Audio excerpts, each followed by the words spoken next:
479. Making contact at point 003.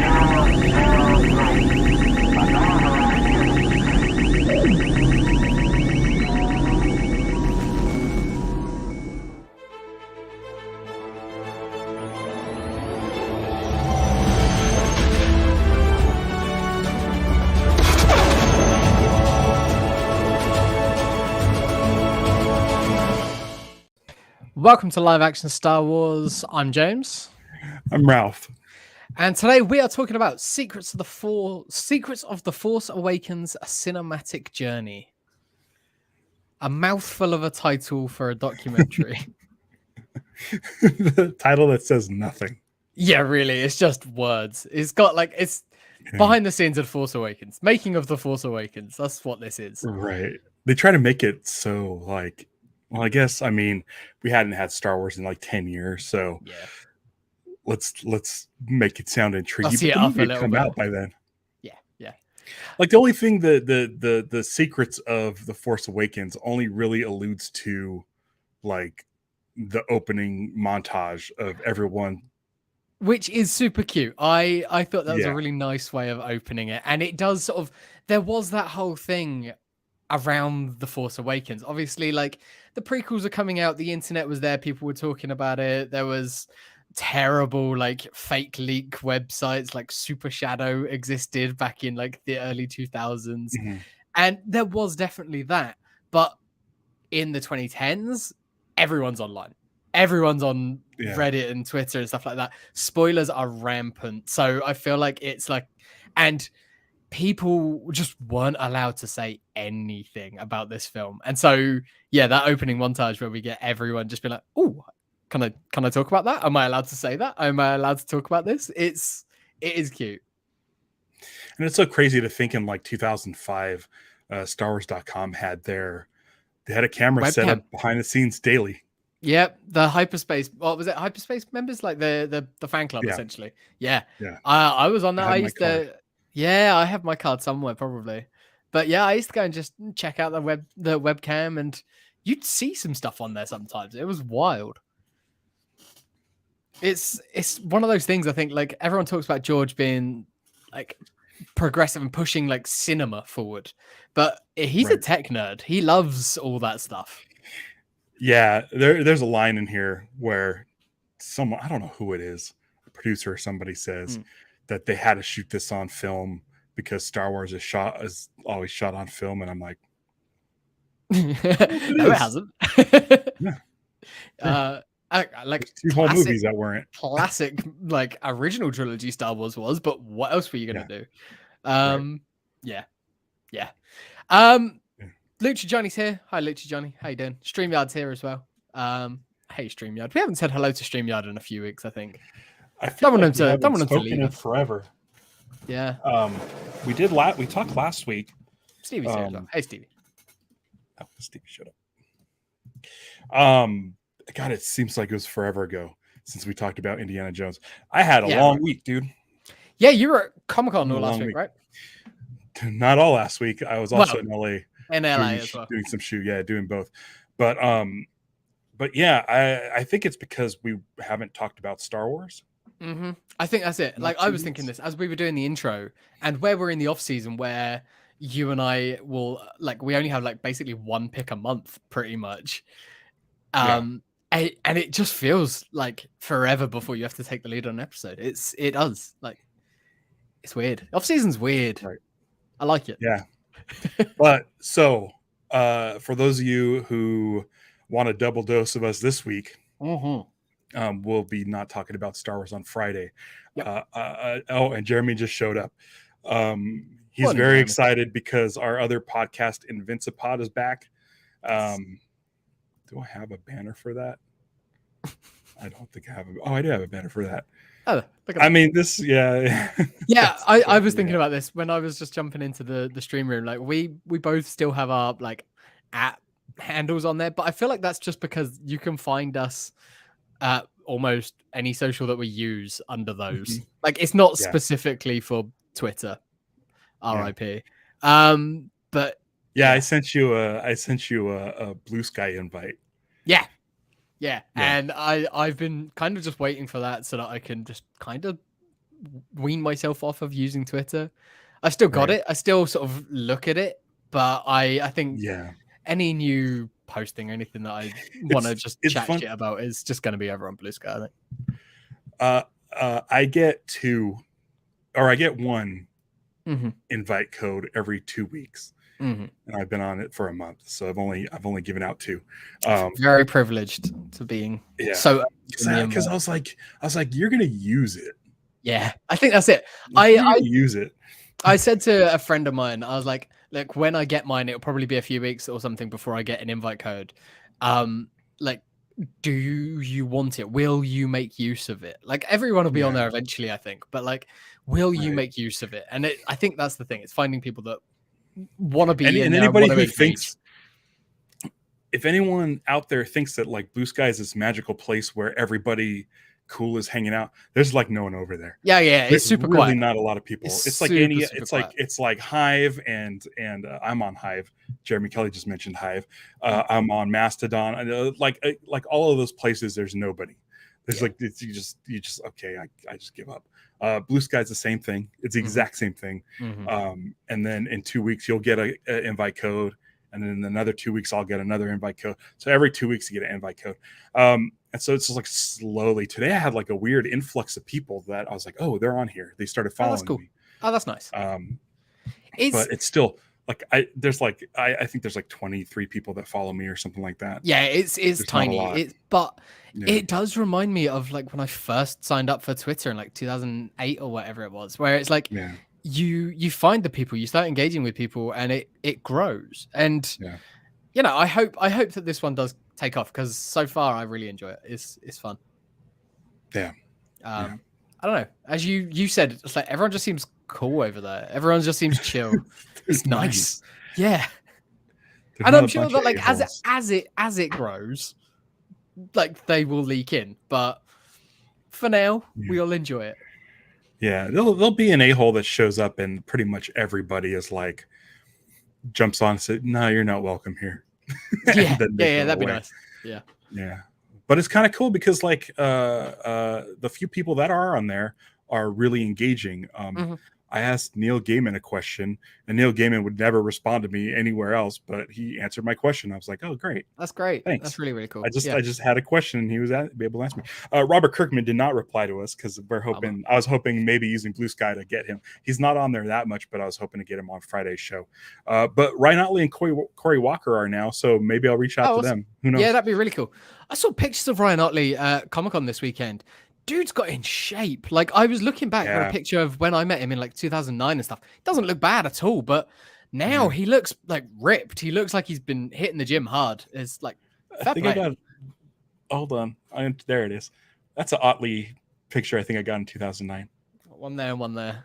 Yeah. Yeah, in 2009, both of them. 2009. Does he still do commissions? I don't know if he does. I mean, he was doing some like stuff.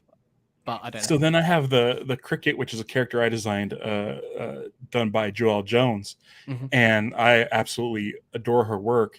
And she's blown up. There's a new documentary about DC, the history of DC, and she's like all over that. She's like designed the new not Wonder Woman, it's Wonder Girl. Okay. New costume it's similar to how like I was a big fan of and then became friends with Dave LaFuente, who did some Ultimate Spider-Man back in the day, and then did a bunch of that sort of era of stuff. And he's done loads of indie books and stuff since.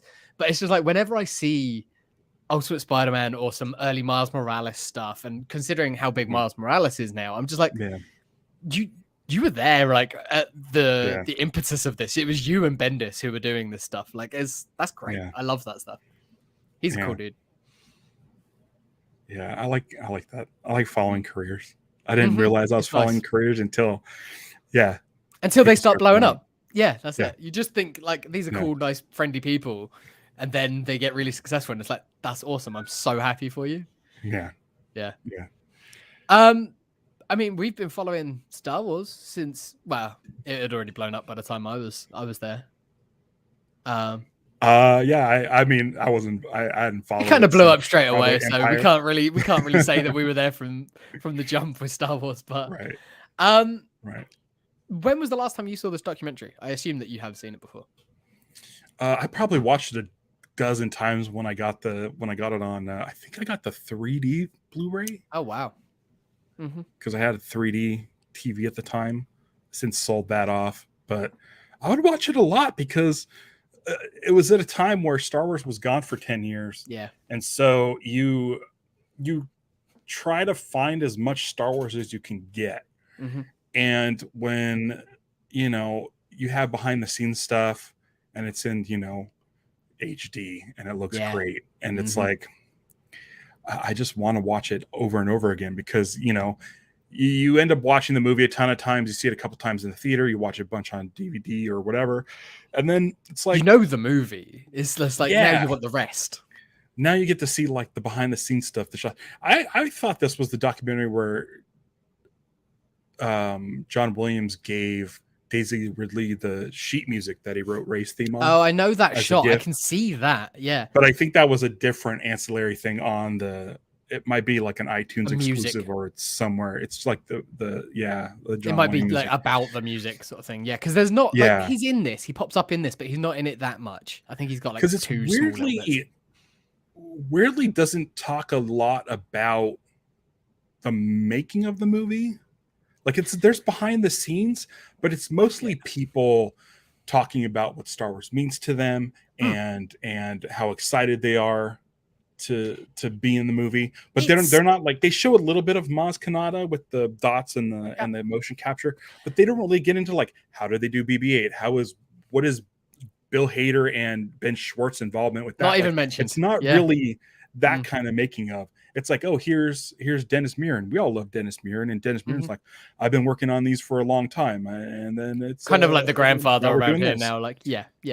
There's not a lot of like, this is what it takes to build this. It's a weird one because in like up until sort of the mid 2000s when DVDs were in their prime, we'd get these amazing hour-plus long, really in-depth documentaries. I feel like, and that was like the era of directors' commentaries being at the forefront as well. Like that was a great time for behind the scenes, and that sort of trickled down to like featurettes, 5-minute puff piece featurettes that would focus on one thing. You'd maybe get 3 or 4 of those on a disc. Okay, that's what you got. This documentary is kind of in between. It's an hour, just over an hour long. And it does go to every one of those little things that you're talking about, but never really spends that long on each of them. It doesn't go deep on any of them. And it's one of those things where I'm like, that's okay. Like, we know this stuff. I doubt there's going to be much new that they can tell us. But I'm just like, I as a diehard fan, I always want like I think the main, the one that everyone talks about is like the appendices from the Lord of the Rings extended editions as being like the best behind the scenes documentaries. And they're as long, if not longer than those extended edition movies. Right. And they are super in depth on every little thing. It's amazing. And so of course, as diehard Star Wars fans, we want that for Star Wars, but I thought this was really good. I thought it was really nice. I loved seeing the excitement on everyone. That's what it was about. And I think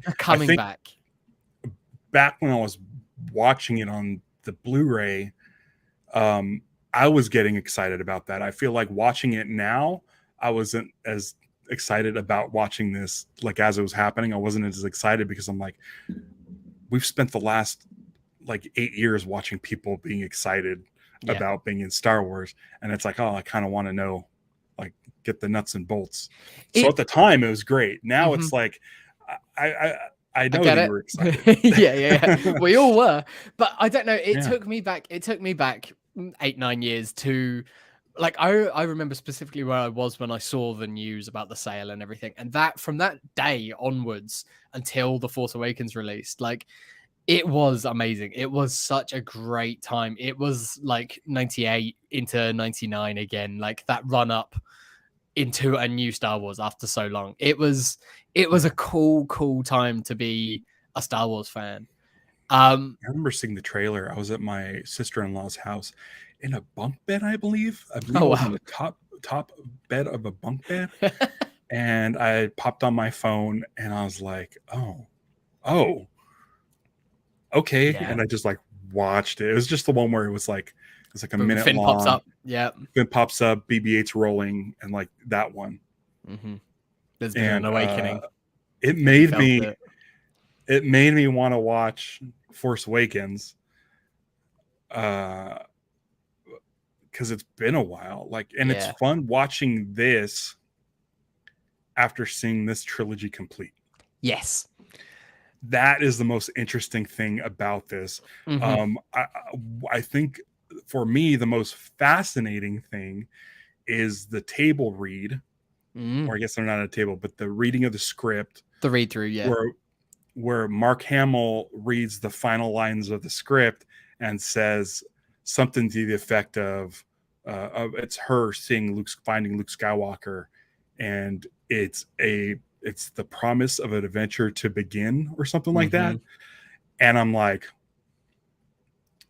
that's the thing, where there's this like promise to adventure, like we're like, here we go. Yeah. But JJ didn't have that. And I know we're going to get into this at some point eventually. Rian Johnson versus JJ Abrams. And, JJ set up this thing with very specific things, I believe, in mind. But that didn't carry over to the next one. But Rian Johnson picked up the pieces and was like, okay.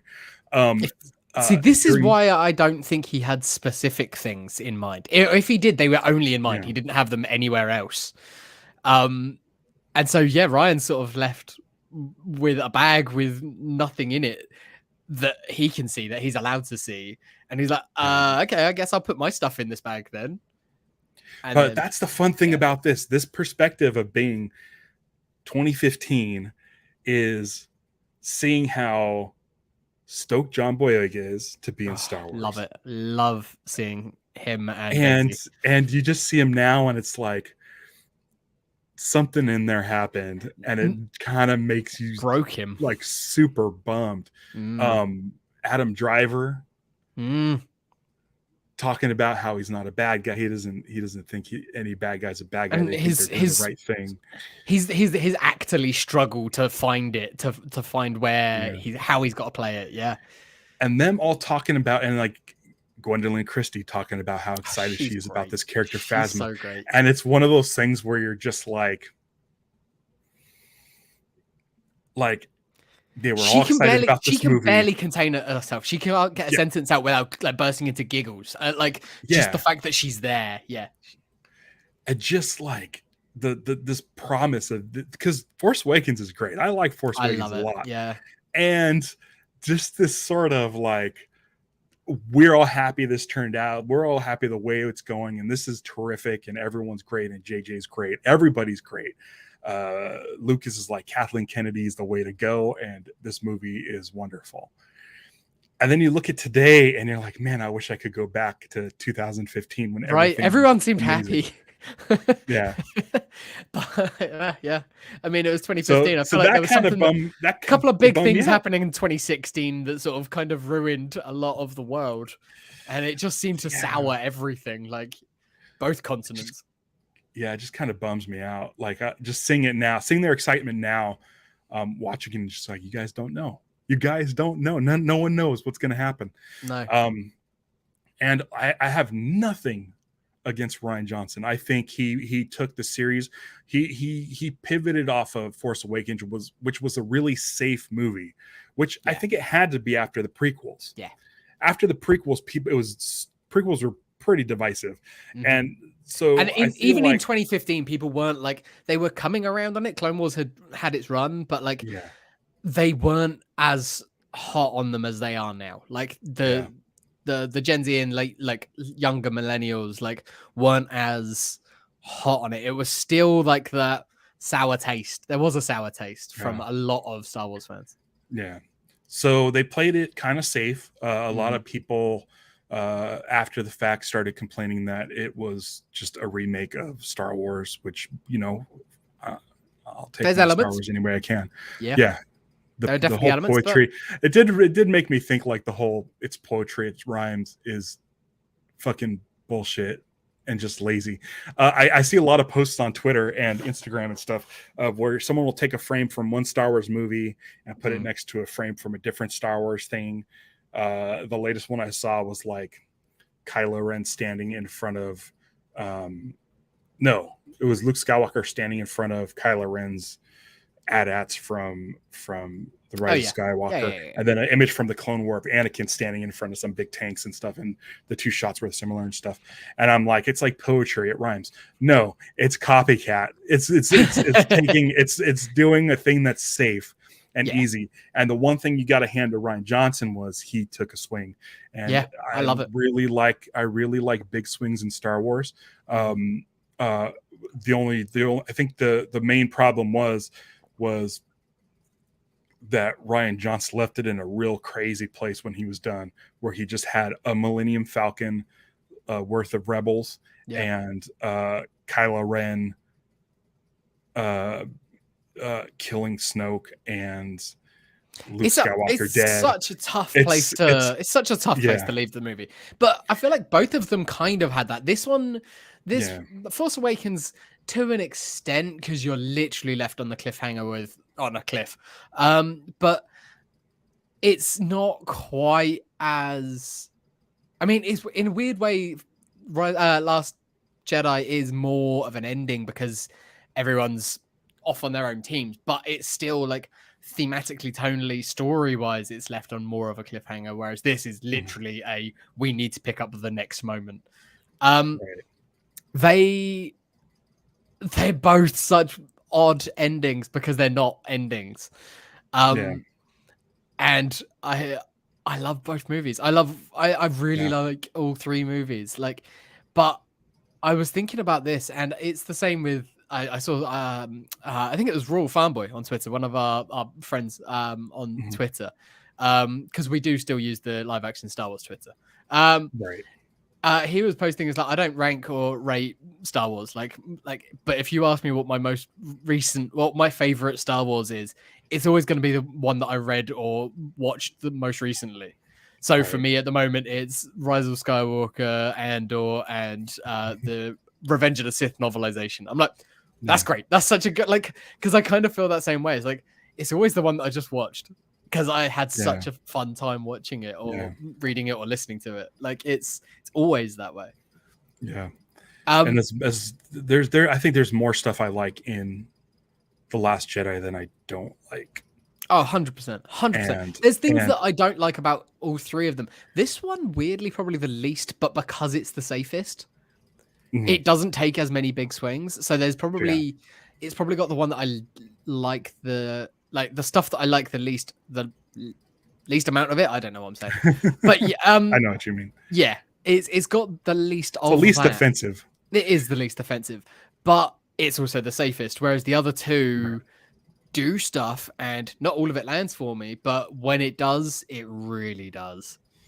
It's fun because it's watching when you see like Mark Hamill talk about the character Luke Skywalker in this and where he's going to go in the next one. He doesn't know when he's talking about this one. No. And I feel like what Rian Johnson did was the best thing he could have with the character. 100%. It's the most interesting thing. If Luke was still like optimistic farm boy, then it's not. What was he doing there in the first place then? Exactly. It's great to see him broken. And then at the end of it, become that spark. It would have been nice to see him become that spark in the third movie. Like maybe if he saved that for the third movie.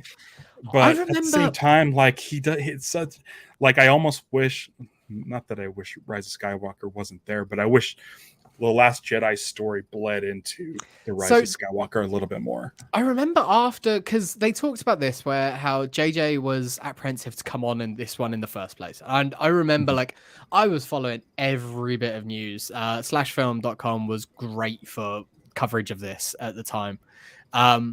And every last little bit of information. And at first it was like, they clearly wanted JJ from the jump. Like, he was their number one Makes choice. sense.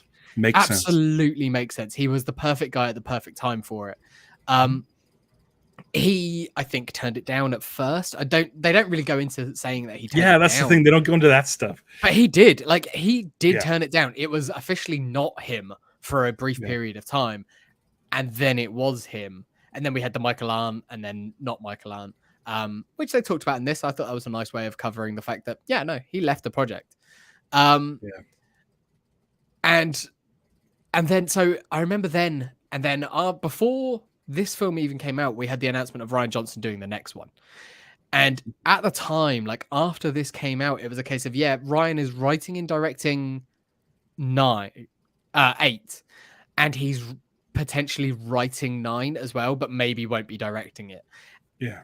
And I think that would have probably benefited if he'd been able to write, because as that's been something you've said again and again, is that there's too much movie in The Last Jedi because he had one. I feel like because he had one. I felt like he thought he had one shot to make a Star Wars, and he's been a Star Wars fan his entire life. He's a couple years older than me, so he probably saw the original in the theater, grew up loving these movies, has inner fan fiction in his head for 40 years, and then it's like, oh, I get to make one. Here's everything I want to ever see in a Star Wars movie in one thing. And it's like, it might be too much for a Star Wars. For one singular Star Wars. I can't disagree with I almost feel like I would like, instead of The Force Awakens, if Rian Johnson did all 3. I'd love that. I think because I feel like you can see where I like where he's going with Luke, and I think that you could have just spread that out over 3 and made a really compelling movie. And I think like the relationship and then the turn of Kylo and why am I blanking on his name? Andy Serkis. Snoke, thank you. I think Kino, I feel like we could have seen more of that play out. I really like the way it's done in Last Jedi, but I feel like if that had been given more time, that would have been cool to see. I think if either of them had been able to do all 3 films, I think we would have had more cohesion. That is the biggest criticism that I will always have for this trilogy, is the cohesion isn't there. It's just not. There is definitely through lines that play out through all of them, and I really enjoy that. I think Rey's character is done great. Like, her progression all the way through is solid, but as a cohesive story, it would have been nicer if at least one of them had written or had been in the room for all 3 of them, I think. It just needed that level. But there's the people that were involved in this were great, and it was very much a handing of the reins over to a new generation in every respect. Like, you had the actors were all there. Like, sometimes it was a metaphorical because they were still going to return. So like, Mark Hamill barely in the movie, but he was there throughout the process. He was there for the whole thing. Carrie Fisher considers herself the custodian of Princess Leia. Brilliant. She's great. She's one of the best interviews ever, right? Like, the fact that she's just like, they came to me and I was like, oh, why didn't you do this 10 years ago? I looked so much better 10 years ago. And it's like, they were just asking for her to do a little sit down interview. And she's like, I got bits. I can come with some zingers here. Like, she's on all the time and she's great. And then Harrison as well. Like, it's that he's very honest about, like, if they'd come to me 10 years ago, 20 years ago, I wouldn't have done it. I didn't want to do this anymore. By the time we got to Jedi, I didn't want to do this. And he doesn't hold back, but he's found. So here's the thing. Here's the thing with Harrison Ford. He talks about pretty much any interview that's Star Wars is brought up. He doesn't give a shit. He doesn't care. He's like, I don't know what the fuck a Force Ghost is. Like, all that stuff. Harrison Ford and Star Wars, he doesn't give a shit. He plays his own Wars. Character, though. He definitely leans into his character. But there's 2 interviews about these fucking toggle switches in the Millennium Falcon. Yes. Harrison Ford brings it up, and the dude who was putting together the set. Clearly they talked to the dude who was putting together the set first, and he's like, yeah, I ran into Harrison Ford. He's bitching about there's no springs and the toggle switches because the movie was so cheap. So you're telling me that Harrison Ford doesn't give a shit about Star Wars, but remembers that the toggle was detail oriented enough to remember that when you flip a switch up, it slides back down. And that got under his skin after all these years that he didn't care about Star Wars, but he loves the Millennium Falcon so much and every detail of it that the switches better work. And I'm like, what? Yeah, because it's such a weird detail. Like Harrison or Mark Hamill knows like Gamorrean guards, and he knows everything about Star Wars. And maybe he wants to just like Star Wars. Maybe Harrison Ford just wants to like Star Wars without being bothered about it. I think that's what it is. He's very proud of what he's done. He's very happy with what he's done. But if he gets triggered, he doesn't want to have to talk about it with every person ever. Completely understand that. So he's like, you know what? I can have fun with this. I can lean into it. So I'm just going to make people think they hate this, and I'm going to be a grump. And then that's just expanded. And that's like Harrison the grump. But you could see him perk up when the toggle switches are brought up. Or when he's talking about Peter Mayhew, and he's like, dear sweet Peter, and everything. Like he and Mark and Carrie, like he loves these guys. He loves being around them. Like, you can see it. But I want to know why that triggered him. It's great. It's such a cool, weird little detail. They didn't have a budget for good toggle switch. Like, he loves that ship. He loves that ship. Watching him, that's the pilot that shot of him. Do you think that's the fact that he is now like a pilot? He's used to, having. No, it could be. Could be something that he just like such a weird... like later in life when he was learning to fly and things, like he might have just been like, those fucking switches on that in that cockpit. Because you got to think that maybe the Falcon cockpit was probably his first cockpit, and then since then he's been in a ton of them. He wanted Han Solo to die in '83. He was done with it, but he still was so focused on that one stupid thing. Like, I wonder. We need to find out what other things he's hung up on with Star Wars, because he was it felt like the most what Harrison Ford is really like in conversation as opposed to his grouchy persona. Jeremy, like his Conan O'Brien interview, and like Conan will say something that'll get him out of his. He was a carpenter back then as well, so he was probably like, it wouldn't take much. I could put in a fucking spring right now. Let me do it. But he doesn't care though. He's said for years, I don't give a shit. But he does. I think he does. But he does about that. I think he does about certain things. And I think he is, to a point, he's protective. Like he wanted Han Solo to die, and he clearly was like, I'll come back, but you got to give me the right send off in this one.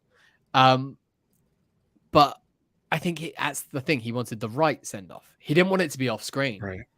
He could have easily been like, no, not for anything in the world. Like have me be dead, kill me off screen. But he's like, he knows, and he cares enough. Yeah. And I think he, despite the fact that he doesn't want to be bothered by the fans, he knows how much it means to people to see him. And I think he cares about that enough. At least he does now. Yeah. Was that line Chewie, we're home in the teaser? It was in one of the first teaser. I don't know if it was in the first teaser. I think the first teaser ends with the Falcon like boom, like going up. Oh, then going upside down, and yeah. Whereas the main, like the first trailer has the Chewie at home. Because like that shot, the shot where he's back in the Millennium Falcon for the first time, which I'm wondering if that was an actual reaction. If they set up cameras and said, you're coming into the cockpit for the first time. And I wonder if they just started rolling it or before they took him into the set. Because he does look around at those fucking toggle switches. He does. And then smiles. And I'm like, it could be a genuine reaction. Yeah. There's a couple of like it would be extended bits of scenes that we do see in this documentary as well that I thought were interesting. One is obviously we're used to Finn popping up as his, like, when he lands on Jakku. We don't see him in his crash seat, but they shot him like in his thing where he like landed, obviously. Yeah. And the other one is we do see Han hanging the dice back up on the Falcon, which I was like, that's really interesting, knowing some behind the scenes stuff about Solo, and because the dice were featured in The Last Jedi, they did reshoots with Solo when they were doing all the reshoots for Solo. There was a lot of time. Ed has told me about it.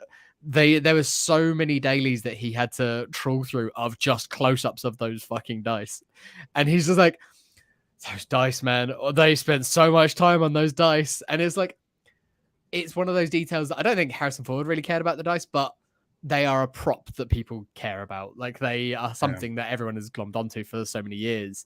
So, but I like him that because hanging them back up. Right. And what I like about Solo is, like, he doesn't always keep the dice up there, which makes sense why they're not up there in the rest of the movies. Mm-hmm. He usually keeps them in his pocket, but sometimes he puts them up there. I don't know. I don't know when he decides to do that. But I think I would in story you could sort of say it's something like that's his home. So there probably was a time, maybe when it got stolen, it wasn't home. He probably had an apartment with Leia and baby Ben like at the time or something. Mm-hmm. So it's when he considers that to be his home is when they're there. Yeah. Something like that. It's easily written into a book or something if someone wanted to do it. I thought that was really nice. I always enjoy seeing Harrison Ford interacting with Chewie, whether it's Peter Mayhew or Junus.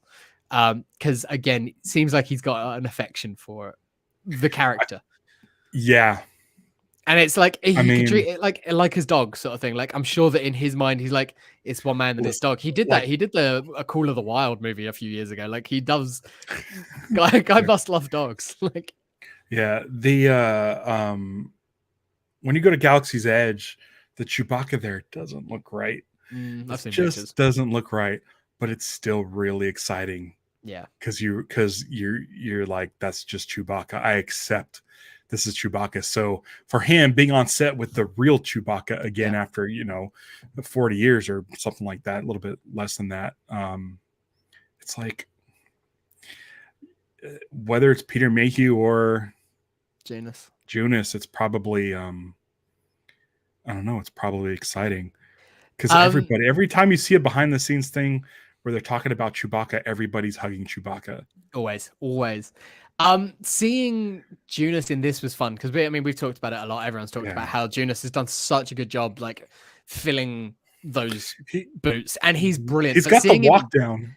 He's got the walk. He's got the head like twitches, and seeing him in this where he's really young and he's like he's not officially Chewie. He's the Chewie stand-in in this movie. Yeah, he gets like a way later credit. Mm-hmm. He gets like top billing in Solo by the time it gets to there. Exactly. He's very much in now. Like, but Peter, and it's nice. It's a nice handoff to have it be Peter Mayhew. Was this Peter's last one? I think it was, wasn't it? Yeah.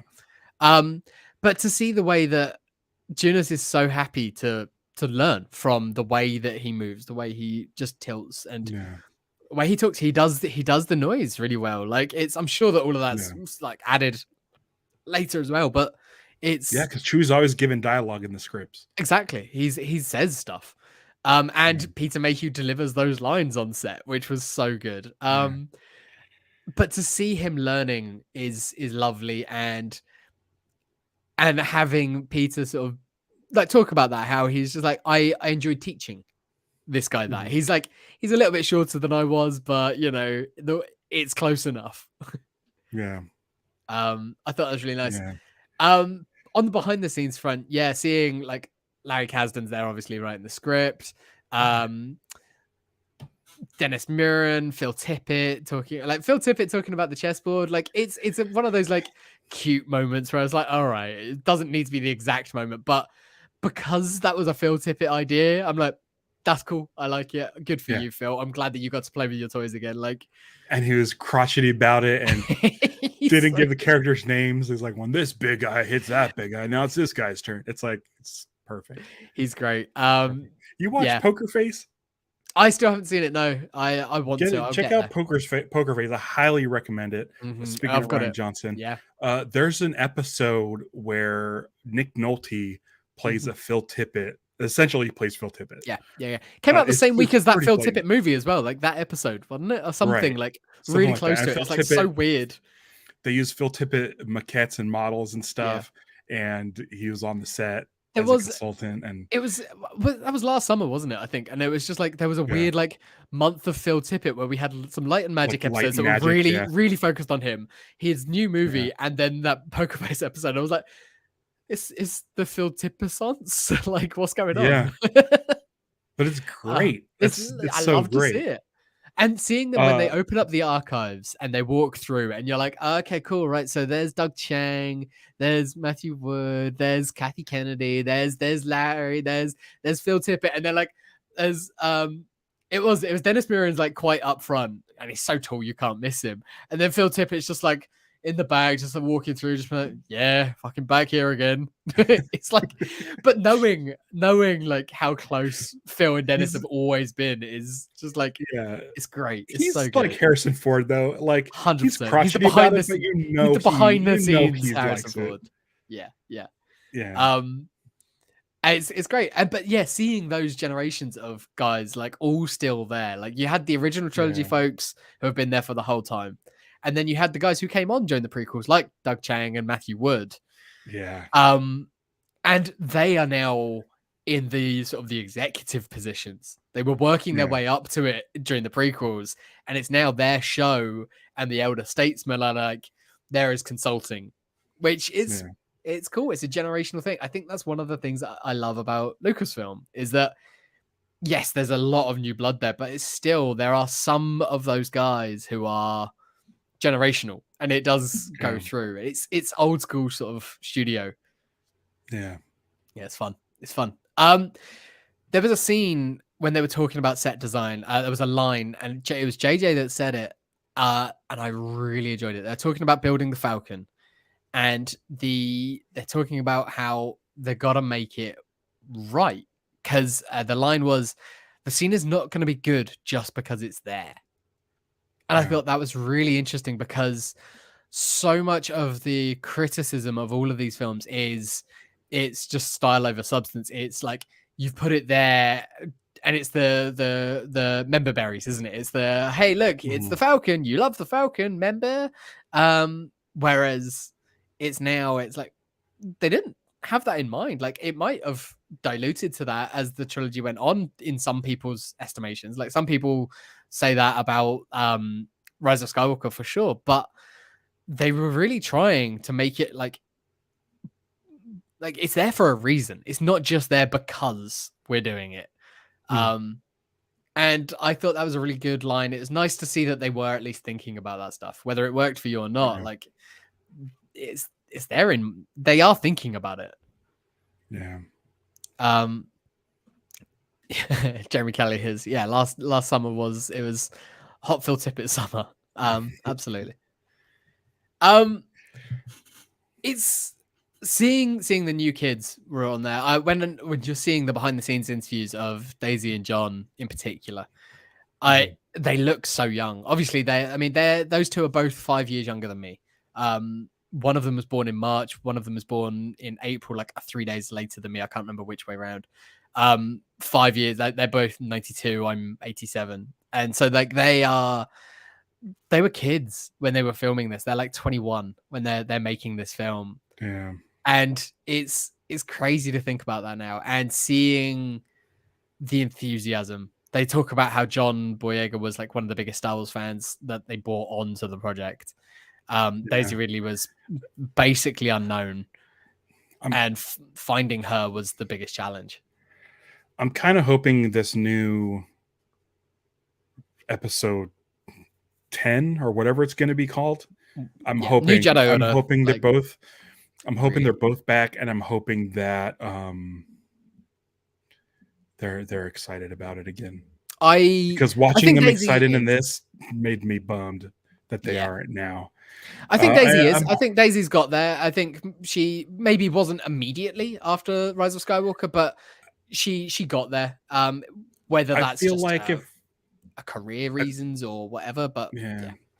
I feel like John Boyega's in a position to where um, he could find out what his role is going to be in the next one. Yeah. And if he's in the next movie, it means he's happy about it. If he's not, I agree. that means he wasn't happy with what they brought to the table.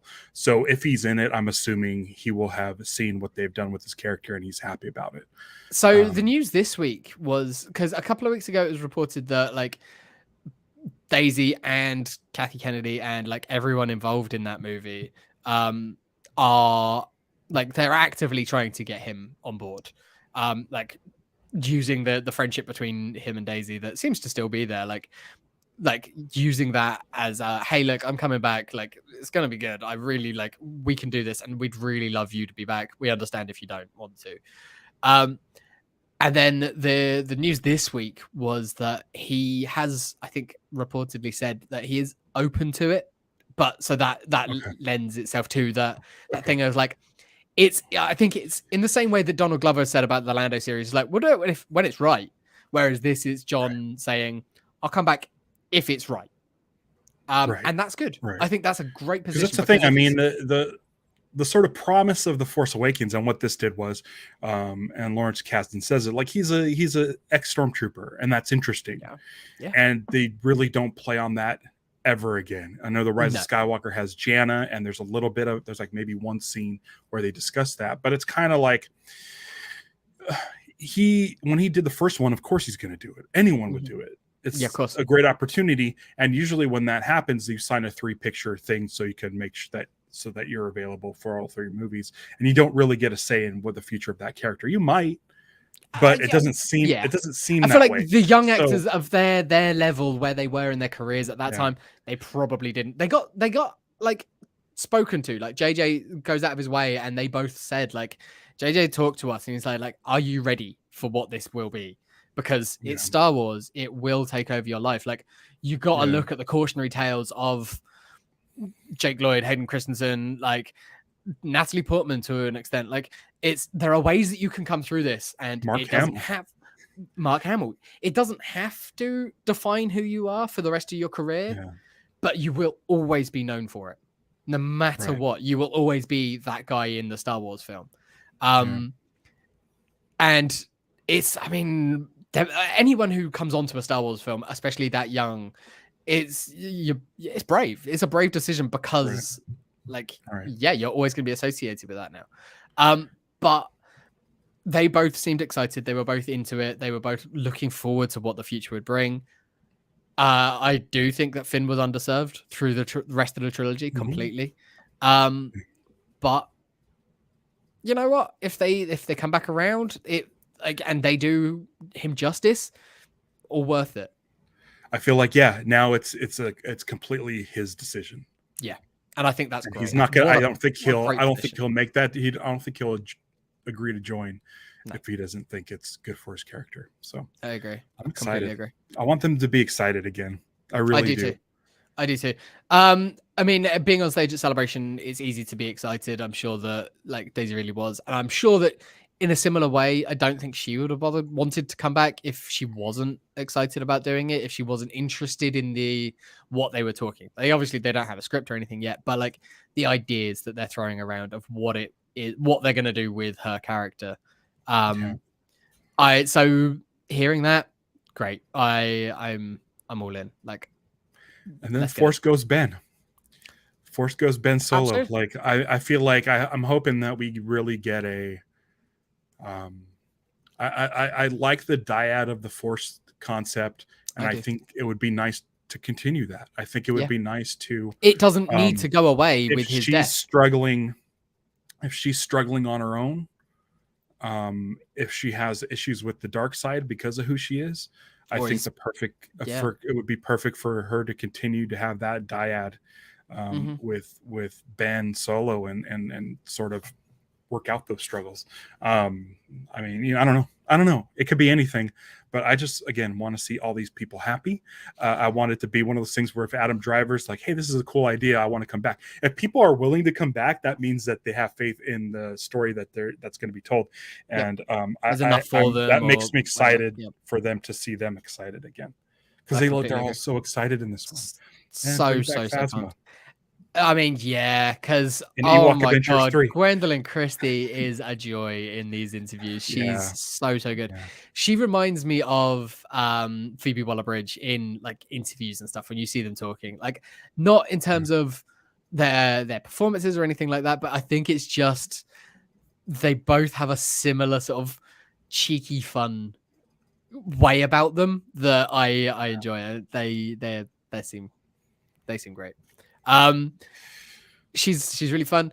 I like that they did talk about it. They didn't go into much detail, but we have seen Andy Serkis talking about doing mocap plenty of times. We've seen it in I think every film that he's ever been in. He's talked about helping in that, but seeing him helping Lupita Nyong'o find Maz Kanata and perform as Maz Kanata was really interesting. You don't get Andy Serkis without asking him to do that as well. Like I'm sure that he got a second payday for helping on that side of things as well. Or it's Star Wars. He might have just been willing to do it. Yeah, maybe. Or they were doing maybe. all the mocap of effects shots at the same time. And he's just there. It did kind of bum me out because I mean everybody knows Andy Serkis for being like this sort of pioneer in motion capture and stuff. And then I was like, I just felt so bad for Ahmed Best. I'm like, you guys got to get him in there. He worked firsthand with George Lucas and John Nolan, all these guys, like developing that stuff. Like, yeah. And Andy Serkis is kind of the go-to person. And it's like, I mean, you're Lucasfilm, you're Star Wars, your family. You got to get Ahmed Best in there. I don't know. Maybe I don't know. I feel like with the amount of shit that got dumped on him, again, known for Star Wars, and it was unfortunately a thing that people hated. But I mean, with him coming back in The Mandalorian, it's like let's he's I think he's back in the family now. Like after the Jedi Temple trials, and then in Mando, I like that Mando doc that we watched a few weeks ago. It made it sound like, we're gonna see him again. Don't worry. Like he's gonna be back in the next season, probably of Mando, when we get more of Grogu's flashback or whatever. But let's do more. Let's see more of Keller and Beck and things like that. Like, that'd be great. Seeing him back in the fold is lovely. Again, it's the family aspect of Lucasfilm, which is good. Right. So I don't have a ton more to talk about in this doc. I don't have any more to talk about. No. Cool. How are you doing on your Rebels rewatch? Rebels rewatch, we are coming up to the end of season 2. Liz is at another festival this weekend, so we won't be able to watch any more then. But yeah, we're getting there. We should be done by the time we get to Ahsoka. Yeah, because again, like I showed Liz that trailer, and she's like, "Yeah, that looks really good. I want to watch that." And I was like, "You got to get." I mean, there's some spoilers even in that trailer, but like you don't know it. But she was excited to see Sabine and Hera and Chopper and things like that. She was like, "Oh, cool, it's those guys." Because she didn't watch Mando. She's not interested in Mando, but like she watched and loved Andor and Obi-Wan. She really enjoyed. So like this is one that she's like, no, I want to watch that. That looks good. So it's cool. Okay, cool. So in 2 weeks, my pick is going to be Rogue One. Nice. Have we not done Rogue One? We haven't done Rogue One, have we? We haven't. We've been holding off on it. Yeah, but I don't think we're going to go that direct. The reason why we're holding off, I'm not going to bother him. As we're talking, I'm going to see him on Sunday. So cool. That's good. I mean, if you can just get some quotes. I'll ask him some Rogue One questions. Cool. But we are in our rewatch. We watched an episode that mentioned Krennic, Kyber crystals, Saw Gerrera's in it, Yavin's in it, and there's another thing that was mentioned. Oh, the Death Troopers are in it. It's like I'm watching this episode. I'm like, oh shit, Rogue One's in production as they're doing this Rebels, and I'm like, because I just finished watching the Force Awakens thing. I'm like, oh, I kind of want. Rook is in that episode as well. If you're where I think you are, like Rook is in it as well, I believe. I'm not sure. Thrawn's like henchman. So I'm reading the Thrawn trilogy at the moment, where he's a major player.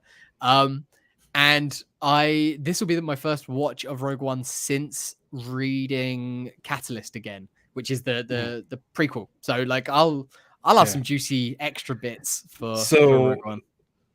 So I'm sitting there because after watching the making of Force Awakens, I'm like, I want to watch Force Awakens, and then I watched this morning. I watched that Rebels, and there's so much Rogue One stuff in it. I'm like, I want to watch Rogue One, and I'm like, let's do it. And I'm thinking the week after we do our Rogue One episode is a Data Link episode, which is the last episode before Ahsoka. Do you want to do a Rebels episode of Data Link? Hell yeah. Should we do the last bit of we'll just talk about Rebels. Yeah, just Rebels in general. Yeah, cool. Yeah, nice. So I don't know what we're doing on Data Link next week. But catch us this week on Invincipod. That's on Friday. Yes. We're covering the Adam Eve special, which I haven't watched yet. I might do it tonight. I was gonna watch it and then watch it again. But I want to watch Invincible news, first, do this, and then there's other stuff with Invincible, not just Atom Eve. But I'm off on Friday, so we can go for long if we need to. Go for it.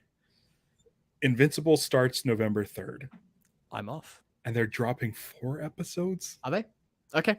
Yeah. When does Ahsoka end? Because it might be a huge clusterfuck. They're doing, hang on, I can work this out. They're doing 2 episodes of Ahsoka, so that'll be 7 weeks. We're going to cover one in one episode. Yeah. It'll be 7 weeks of Ahsoka. So that starts on the 30th. So that'd be 1, 2, 3, 4, 5, 6, 7. That should end October 18th. So we've got 2 weeks. No overlap. 2 weeks, and then Invincible. I'm off on. Okay, so here's my November schedule. Looking at it, I'm off. I'm off November 3rd. I'm off November 4th, and I'm off November 5th. So those we can do one a day. You want to do one a day? One a day, or like we'll get all 4 of those episodes out that weekend of Invincible. We'll do that. We'll figure out the exact scheduling of it later, but we'll have them out. So just as far as live action Star Wars goes, once Invincible starts November 3rd, I think we're not going to do data links. Yeah, no, that's fair. I think we'll still hit our every other week, and those episodes are probably going to be like a commercial for something chill. Like they'll be kind of like a data link, but like we'll talk about something. It'll be every other week, and you'll get it on your audio feeds and things like that. Yeah. So, Ahsoka starts in August, right? Yeah. Which Johnny says 23rd. 23rd. August 20. Yeah, that's 23rd. Yeah. Okay, so it finishes even earlier then. Yeah, I was looking at the following. Yeah, 1, 2, 3, 4, 5, 6, 7. October 4th. I was just hoping that we wouldn't overlap. We've got nearly a month, like in between. It's October 4th then that Ahsoka should finish. And I think I saw on New Rockstars that it was a 4-episode drop for Invincible on day 1. Maybe it's it's Amazon. They normally do like between 2 and 4. 3. So yeah. I think it was 3 last time, but it was. Yeah. But I'll do one a day. A day. It's all good. I like, as much as I love Star Wars, I find I really, whenever we get Invincible news, I get so excited. Like it's because we don't talk about it all the time. I think that's what it is. It's been 2 years since the last new episode, and that's the thing is like I'm like, as excited I am for Ahsoka, it's nothing compared to Invincible. Wow, because there's so much Star Wars, and there's only 8 Invincibles. Yeah, that came out over 2 years ago. It's so odd. Yeah. And there's a new, I don't know how long the Adam Eve special is. It might be 5 minutes for all I know. But I think I haven't watched it. I've got it ready to go. Like, it's so weird, isn't it? We're both so excited about it, but neither of us have sort of pressed play on it yet. I'm ready to go. I've been busy. Yeah, me too. I'm ready to go on it though. I'm psyched for Friday. Yeah. I'll reach out to all 3 of those guys and see if they want to join us. Awesome. That'd be great. Let's wrap it up. I got to go to work. We will see you guys on Invincipod on Friday and back here for a data link next week. Regular time. I might be later. I think I'm off next Wednesday. Yeah, just keep an eye on liveactionstarwars.com, our YouTube channel, to find out what we'll be covering. Yeah. but I don't think there'll be any homework the involved.